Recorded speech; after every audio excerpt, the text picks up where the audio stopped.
अगर ये चंद चीज़ें आप अपनी डाइट से निकाल दें तो आपका यूरिक एसिड का मसला काफ़ी हद तक ठीक हो सकता है। अस्सलाम वालेकुम everyone, hope you all are doing great. I am clinical dietitian Saroj Rao. Today I am gonna talk about uric acid. Uric acid अब खवातीन के साथ साथ मर्दों में भी बहुत ज़्यादा कॉमन होने लग गया है। तो फर्स्ट ऑफ ऑल देख लेते हैं कि क्या रीज़न हो सकते हैं कि यूरिक एसिड क्यों आपकी बॉडी में यूरिक एसिड का मसला क्यों आता है। हो सकता है कि आपका वेट बहुत ज़्यादा हो, जितना आपकी बॉडी का रिक्वायर्ड वेट है, जो आपका आइडियल बॉडी वेट है उससे ज़्यादा आप ओवर वेट हो या आप ओबीस हो, या फिर आपको इस तरह की मेडिकेशन का इस्तेमाल कर रहे हो जिनकी वजह से आपका यूरिक एसिड बढ़ जाए। अब बेसिकली यूरिक एसिड होता क्या है? यूरिक एसिड होता है कि जब आपकी बॉडी में वेस्ट मटेरियल आपकी बॉडी इसको फ्लश आउट नहीं कर पाती, जो आपकी बॉडी का वेस्ट मटेरियल है वो आपकी बॉडी में स्टोर होना शुरू हो जाए, तो फिर उसको जब वो एक हद से ज़्यादा स्टोर होने लग जाता है तो फिर आपकी बॉडी में यूरिक एसिड की क्वांटिटी बहुत ज़्यादा हो जाती है। जब यूजुअली जो यूरिक एसिड की नॉर्मल रेंजेस है वो 3.5 to 7 तक होनी चाहिए। अगर इससे एक्सीड कर रही है तो फिर इसका मतलब है कि आपको आपकी बॉडी में यूरिक एसिड की ज़्यादती हो गई है। अच्छा, फर्स्ट ऑफ ऑल तो ये कि यूरिक एसिड का जो ट्रीटमेंट है उसको आप डाइट के साथ साथ मेडिकेशन से भी करेंगे।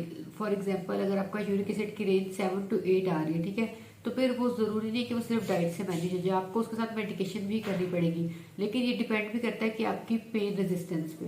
हो सकता है कुछ लोगों की यूरिक एसिड की रेंज 7 to 8 या 9 भी आ रही हो, उनको पेन ना हो रही हो, और कुछ लोगों की 6 to 7 तक भी जा रही हो तो उनको बहुत ज़्यादा पेन शुरू होने लग जाए। अच्छा, अब ये होता है कि जब बॉडी यूरिक एसिड को फ्लश आउट नहीं कर पाती तो वो फिर हमारी बॉडी में स्टोर होना शुरू हो जाता है। जब यूरिक एसिड बॉडी में स्टोर हो रहा है तो या तो वो आपकी टोज में जाके स्टोर हो जाएगा या आपके जॉइंट्स में जाके स्टोर हो जाएगा, और फिर जब एक ज़रूरत से ज़्यादा आपकी बॉडी में स्टोर होने लग जाता है तो फिर आपको उस वक्त पेन का एहसास होना शुरू हो जाता है। तो आपके या तो जोड़ों में या आपके पाँव में दर्द होनी शुरू हो जाती है। तो यूरिक एसिड जब क्रिस्टल के फॉर्म में आपकी बॉडी में जमा शुरू होना शुरू हो जाता है तो उसको हम गाउट भी कहते हैं। गाउट में अब ये होता है कि या तो आपके टोज में जाके यूरिक एसिड स्टोर हो जाएगा या फिर आपके जॉइंट्स में। अब उस जब ये स्टोर हो जाता है तो उसके बाद या तो आपको पाँव पे स्वेलिंग हो जाती है या फिर आपको पेन शुरू हो जाती है।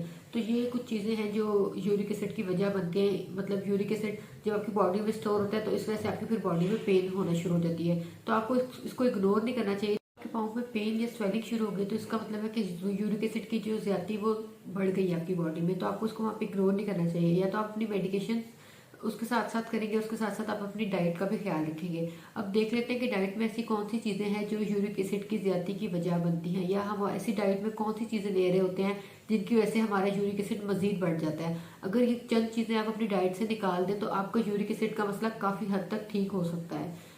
अच्छा, अब फर्स्ट ऑफ ऑल तो आ जाता है मीट। आपने मटन या बीफ से कम्प्लीटली अवॉइड करना है। अगर आपको यूरिक एसिड का बहुत ज़्यादा मसला है और आपको पेन भी हो रही है और आप मेडिकेशन भी ले रहे हैं तो आपने अपनी डाइट में भी कुछ मॉडिफिकेशंस करने हैं जिसमें आ जाती हैं, एक तो आपने मटन और बीफ से अवॉइड करना है।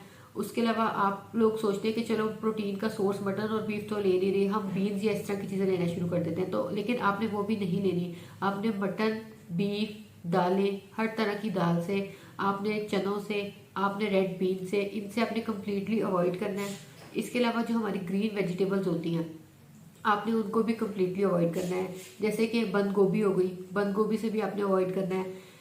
अच्छा, अब ये होता है कि जब आप प्रोटीन का कोई भी सोर्स नहीं ले रहे तो हो सकता है आपकी बॉडी में प्रोटीन डेफिशिएंट भी हो जाए, तो बेहतर है कि आप मीट और बीफ से उसमें मीट में बीफ और मटन से अवॉइड करें, लेकिन आप फिश और चिकन का इस्तेमाल कर सकते हैं, उससे इतना ज़्यादा नुकसान नहीं होता। तो कोशिश करें कि अपनी डाइट में मीट में चिकन और फिश लाजमी ऐड करें अगर आप कंप्लीटली तौर पर मटन और बीफ बंद कर रहे हैं। इन शॉर्ट, अब इसके अलावा जो होती है गैस वाली या बादी वाली चीज़ें, उनसे भी आपका यूरिक एसिड बढ़ता है, तो आपने इन चीज़ों को अपनी डाइट से एक्सक्लूड कर देना है। आप अपनी डाइट में सिट्रस फ्रूट्स ले सकते हैं, आप दूध दही का इस्तेमाल कर सकते हैं, आप जौ के दलिए का इस्तेमाल कर सकते हैं। इसके अलावा जितनी भी हमारी फ्रूट्स और वेजिटेबल्स हैं आप उनका इस्तेमाल कर सकते हैं। हाँ, जिनको यूरिक एसिड का मसला है उन लोगों के लिए बहुत ज़रूरी है कि वो अपना वाटर इनटेक पूरा रखें। अपना वाटर इनटेक पूरा रखेंगे तो उनका जो बॉडी का एक्सेस यूरिक एसिड है वो फ्लश आउट होगा। अगर आप पानी नहीं पी रहे, कम से कम भी आपको चाहिए कि 8 से 10 गिलास लाजमी तौर पे पानी पिए। अगर आप 8 से 10 गिलास पानी नहीं पी रहे तो जो आपका यूरिक एसिड बॉडी में ऑलरेडी स्टोर है वो फ्लश आउट नहीं हो पाएगा। इसलिए यूरिक एसिड को फ्लश आउट करने के लिए ज़रूरी है कि कम से कम भी आप 8 से 10 गिलास पानी पिए। होपफुली आज की वीडियो आपके लिए हेल्पफुल रही होगी। अगर आपको मेरी वीडियो अच्छी लगी तो please don't forget to subscribe and don't forget to give it a thumbs up. Thank you so much.